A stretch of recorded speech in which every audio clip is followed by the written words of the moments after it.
अब गतांक से अगले अध्याय की ओर हम बढ़ेंगे। सुख दुखे समे कृत्वा लाभालाभौ जया जयो ततो युद्धाय युज्यस्व नैवं पापमवाप्स्यसि। भगवान कहते हैं कि हे अर्जुन, तू युद्ध कर और जो द्वंद्व है यानी जय पराजय, लाभ हानि, युद्ध करके तुम्हें लाभ हो या हानि हो, तुझे कुछ मिले अथवा ना मिले, तू खड़ा हो जा। तू ये मत सोच कि मैं युद्ध में मारा जाऊंगा या वो मुझे मारेगा। तू बस कर्तव्य का पालन कर और युद्ध के लिए खड़ा हो जा, और ज्यादा सोचने की जरूरत नहीं है। फिर आगे कहते हैं, एखाते भी हता सांख्ये बुद्धिर्योगे तुमां शृणु बुद्धया युक्तो यया पार्थ कर्म बंधं प्रहास्यसि। कहते हैं भगवान कि यह ज्ञान योग के लिए तुम्हें कही गई है। हे अर्जुन, ज्ञान योग इसी को कहते हैं। क्यों? हम बहुत सारा इंफॉर्मेशंस ले लेते हैं, बहुत सारी सूचनाएं प्राप्त करते हैं, जैसे आप संसार में प्राकृतिक ज्ञान प्राप्त करते हैं तो उसको ज्ञान विज्ञान कहते हैं। किंतु ज्ञान के साथ योग का मिल जाना, तो ज्ञान के साथ तब योग मिलता है जब उस ज्ञान का जो फल है वो परमेश्वर को चला जाए, वो परमात्मा को चला जाए। तो भगवान कहते हैं कि इस तरह से तू कर्म कर और इस तरह से तुम अपने ज्ञान को आत्मलंबन करो, जिससे कि तुम्हारा ज्ञान जो है वह योग बन जाए।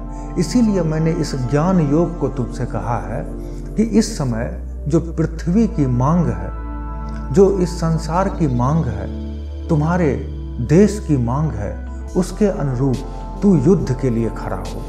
क्योंकि तुम्हारे साथ अपमान हुआ है तो तुम्हारा युद्ध करना तुम्हारे लिए धर्म के बराबर है। इसीलिए तू युद्ध के लिए खड़ा हो जा, और इस युद्ध को करने से तुम्हें कोई भी बंधन नहीं होगा, और तुम्हें किसी भी, अगर तुमसे कोई मर भी जाता है तुम्हारे द्वारा, तो उसका फल तुम्हें नहीं भोगना पड़ेगा। फिर आगे कहते हैं, नेहाभिक्रमनाशोस्ति प्रत्यवायो न विद्यते स्वल्पमप्यस्य धर्मस्य त्रायते महतो भयात्। इस 40वें श्लोक में कहते हैं, इस कर्म योग का तो आरंभ नहीं है, यानी ये कर्म योग हो जाएगा। ऐसा कर्म जिसका फल परमात्मा को चला जाता है, या ऐसा कर्म जिसके फल की चिंता आपको नहीं होती। ऐसे फल की चिंता से रहित कर्म को कर्मयोग की श्रेणी में रखा जाता है। बस, और कर्मयोग कोई बड़ी बात नहीं है।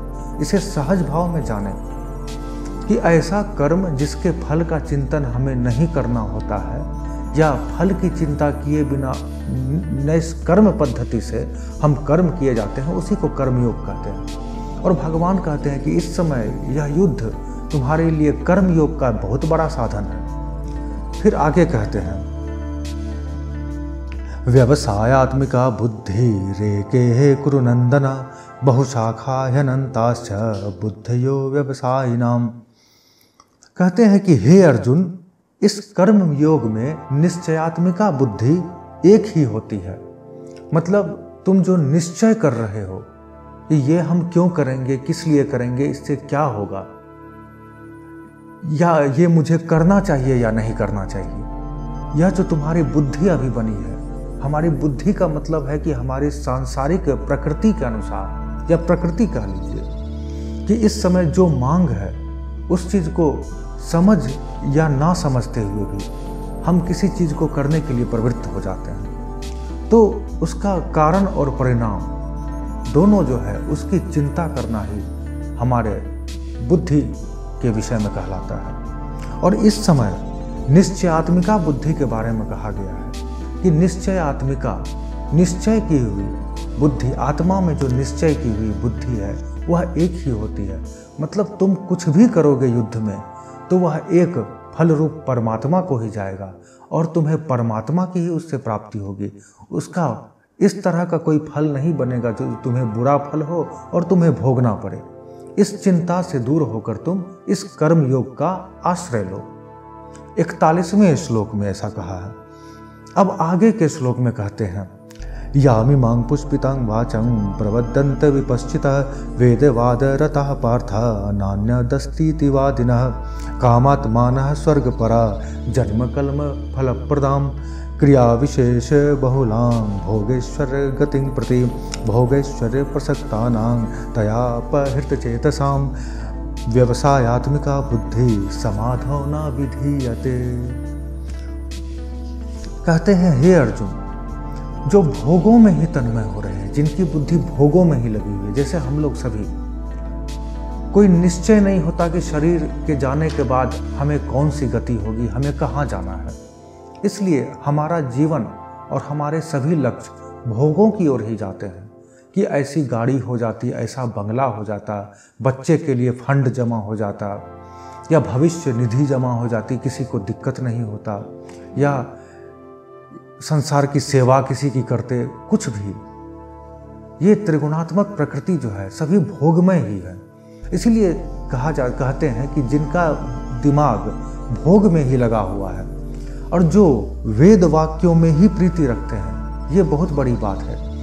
वेद वाक्य का मतलब है कि सांसारिक जितने भी कर्मकांड हैं, चाहे वेदों में कहे हुए, चाहे विज्ञान की कोई पद्धति हो, चाहे पूजा पाठ का ऐसा कर्म जो कि सांसारिक फल और स्वर्ग के फल से हमें बांधता हो, ऐसे लोग जिसकी इन सब में प्रीति है, जो ऐसा कहने वाले हैं कि स्वर्ग से बढ़कर कोई वस्तु ही नहीं है, जो परमात्मा को समझने के लिए तैयार ही नहीं है, ऐसे लोग जिस शोभायुक्त वाणी को कहा करते हैं। आप देखते होंगे कि कई प्रवचनकर्ता, जिसमें अच्छे प्रवचनकर्ता भी हैं जो सत्य का ज्ञान कराते हैं, और अधिकाधिक ऐसे हैं कि जो लोभ लालच से ही धर्म का आश्रय लेकर के और संसार में धन इकट्ठा करने की और सांसारिक भोग भोगने की ही चेष्टा में लगे रहते हैं। तो ऐसे लोग जिस पुष्पित यानी दिखाऊ वाणी को दिखाते हैं, दिखाऊ भाषा बोलते हैं, उससे तुम्हें अलग होने की जरूरत है। वह बहुत सी क्रियाओं का वर्णन करने वाली है, उसमें तुम्हें बहुत कर्मकांड और क्रियाएं मिल जाएंगी। तुम्हें लगेगा कि इससे धर्म की प्राप्ति हो जाएगी, किंतु उससे धर्म की कोई प्राप्ति नहीं होती है, क्योंकि धर्म और परमात्मा की प्राप्ति का मार्ग बहुत ही सुगम है और वह कर्मयोग है। भगवान यहाँ कर्मयोग के विषय में बता रहे हैं। फिर आगे कहते हैं कि उस वेदों में जो वाक्य दिए गए हैं, जो शब्द हैं, उसके द्वारा जिनका मन हर लिया गया है, जिसकी वाणी हर ली गई, मतलब वेद के जो वाक्य हैं उन लोगों की वाणी को उसने अपने वश में कर लिया है। और वे लोग जो वेदों में ही प्रीति रखते हैं उसी को सबसे बड़ा सत्य मानते हैं, जबकि वेद कुछ भी नहीं है। परमात्मा के सामने वेद भी कुछ भी नहीं, वेद भी अनित्य है। यही है कि सांसारिक भोग से थोड़ा उठकर वेद है, किंतु वेद भी भोग के लिए ही है, परमात्मा को प्राप्त करने के लिए नहीं। और ऐसे लोगों की जिसकी वेद में ही प्रीति है, जिसकी सांसारिक कर्म कांड में ही प्रीति है, उसकी परमात्मा में कभी भी निश्चयात्मिका बुद्धि नहीं होती। वे परमात्मा की ओर झुकना चाहते ही नहीं है, क्योंकि परमात्मा की ओर झुकने का मार्ग तो केवल योग होता है, जिस समय अभी तुम्हें मैंने ज्ञान योग और कर्म योग के विषय में बताया है। आगे द्वितीय अध्याय 45वें श्लोक में कहते हैं, त्रैगुण्य विषया वेदा निस्त्रैगुण्यो भवार्जुन निर्द्वंद्वो नित्य सत्वस्थो निर्योग क्षेम आत्मवान। हे अर्जुन, वेद उपर्युक्त प्रकार से तीनों गुणों के, जिस तीनों गुणों के बारे में आप आगे 17वें और 14वें अध्याय वगैरह में पढ़ेंगे विस्तार से, उस तीनों गुणों यानी सत्व गुण, रजोगुण और तमोगुण के कार्य रूप समस्त भोगों और उनके साधनों का प्रतिपादन करने वाले हैं। मतलब वेद में ये जो त्रिगुणात्मक प्रकृति है, प्रकृति में जीने के अच्छे से अच्छे तरीके को बताया गया है, न कि परमात्मा को प्राप्त करने के तरीके को।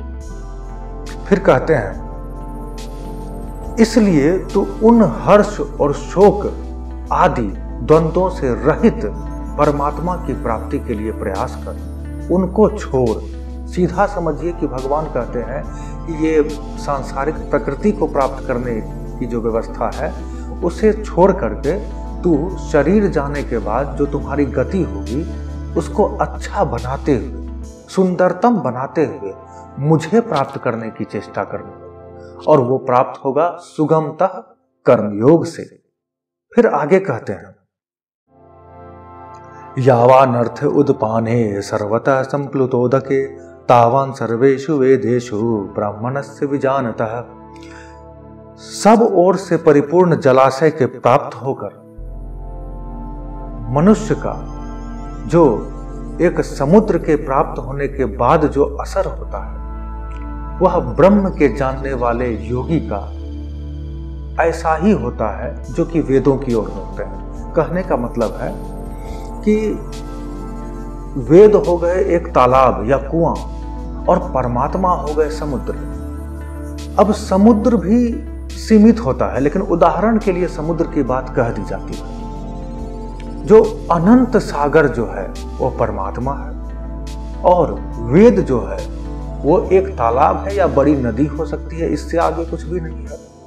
तो जब किसी को सागर मिल जाता है तो उसका कुएं में और तालाब में क्या प्रयोजन रहता है? कुछ भी नहीं। कुआं और तालाब उसे तुच्छ लगने लगता है। तो उसी तरह जिसे परमात्मा प्राप्त हो जाते हैं या परमात्मा का मार्ग मिल जाता है, उसको वेद के ज्ञान और वैदिक कर्मकांड का कोई भी प्रभाव नहीं पड़ता। वह उसे बहुत तुच्छ लगने लगता है। कोई भी शास्त्र, यहां तक कि स्वर्ग के भोग भी उन्हें बहुत ही तुच्छ लगने लगते हैं। ऐसे ब्रह्म ज्ञानियों के बारे में भगवान कहते हैं। अब अगले श्लोक में कहते हैं, अब आगे कहते हैं जो श्लोक आप सभी जानते होंगे, कर्मण्येवाधिकारस्ते मा फलेषु कदाचन मां कर्म फल हेतुर्भो माते संगुस्तु कर्मणि। हे अर्जुन, तेरा कर्म करने में ही अधिकार है।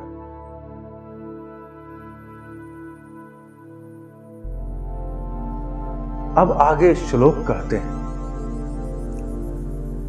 कर्मण्येवाधिकारस्ते मां फलेषु कदाचन मां कर्म फल हेतुर्भो माते संगुस्तु कर्मणि। हे अर्जुन, तेरा कर्म करने में ही अधिकार है, उसके फलों में बिल्कुल नहीं। और तू केवल कर्म करता जा और फल का कारण मत हो, फल का हेतु मत बन।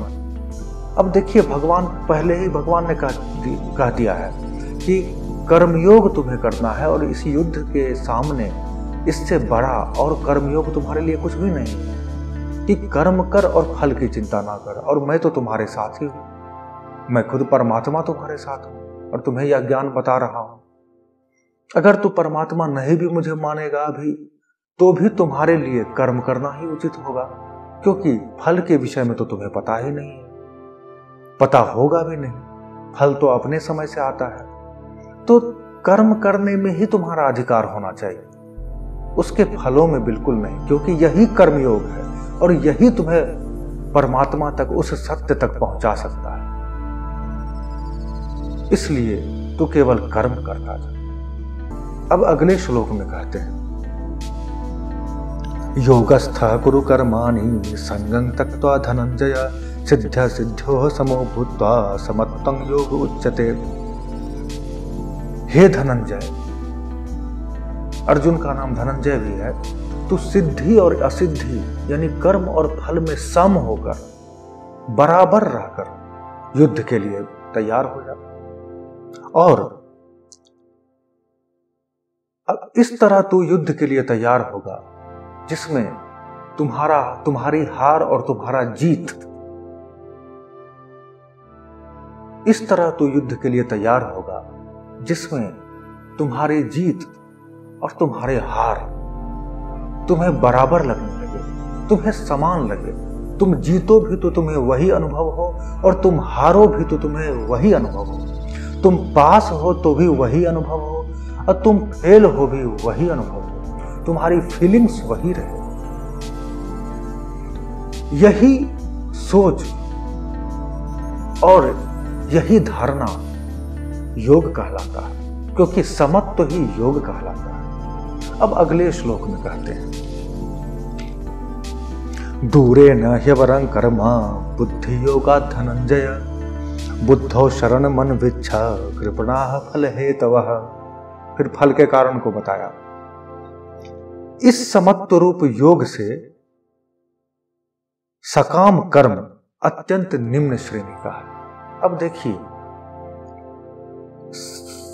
समत्व रूप योग को रख के, यानी कि कर्म फल, अच्छे फल और बुरे फल को बराबर समझ के, सुख और दुख को समान समझ के, गर्मी और सर्दी को समान समझ के, कोई भी अंतर ना समझ के, एक ही चीज समझ के जब हम कर्म के लिए अग्रसर होते हैं, तो ऐसा कर्म और वो कर्म जो कि फल की चिंता के साथ किया जाता है कि इस कर्म को करने से हमें यह लाभ होगा, वो कर्म इस कर्म से, इस कर्मयोग से बहुत ही नीची श्रेणी का है। बस इतना कहा है। आगे कहते हैं, बुद्धि युक्तो जहातीह उभय सुकृत दुष्कृते तस्माद् योगाय युज्यस्व योगः कर्मसु कौशलम।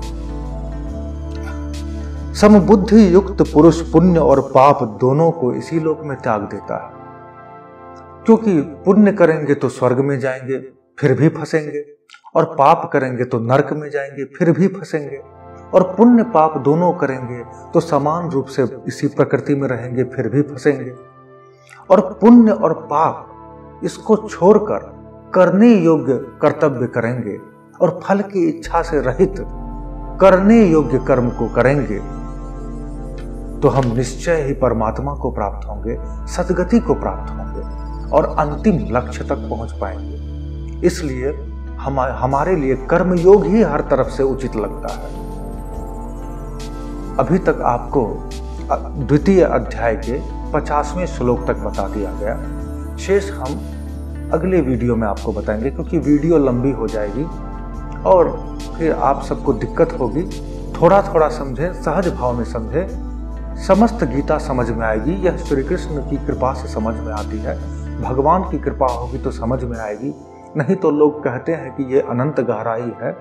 गहराई क्या होगी? परमात्मा को समझेंगे तो गीता 2 मिनट में समझ में आएगी, नहीं तो पूरी जिंदगी समझ में नहीं आती है। क्योंकि भगवान ने बहुत सहज और सरल भाषा में भगवत गीता का उपदेश किया है, जिससे अर्जुन प्रेरित होकर महाभारत युद्ध लड़े और विजयी होकर धन धान्य से संपन्न राज्य को भोगते हुए अंत में भगवान को प्राप्त हुए। अब अंत में जय श्री कृष्ण, राधे राधे।